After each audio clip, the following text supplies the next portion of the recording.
you're knee deep in AI. You're building workflows. You're testing models. Do you see that? Where are they experimenting? Where do you think they're going to go with it? Well, I guess the VAR system, which is kind of like that could be AI automated. Right now, it's a team of referees behind a big wall of TVs that do a conversation with the ref on the field. But then if we look at what, let's say, Sky or BBC push out when they're broadcasting, is they have digitization of goal lines. You know, you can see where the ball is just about over, and that's broadcasted out to the viewer. So all of that stuff could all be automated through vision models and a fine tune of that model, and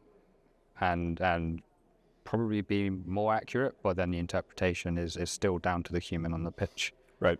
No, and I definitely think that what I'm more interested in is how they engage with the consumer, right? Like how the tech around the game, you know, that's really the clubs and the broadcasters and that stuff. But it's the stuff, for me at least, and the things that we focus on with Optikka is really how do they engage the customer, and also how do they monetize that content, right? Like how do they, you know, if a goal is brought to you by such and such. In the U.S., we do this all the time, right? Like in the lower tiers, to where they're bringing in sponsors and they're monetizing events within the game, and it just gives them an excuse for good signage and brand awareness. And I think that's what I'm seeing over there.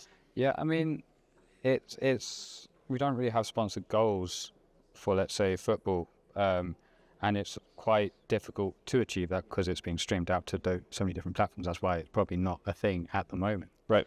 But if you can personalize those kind of sponsored goals depending on the region within Europe or the country, then I think they'll be more open to it.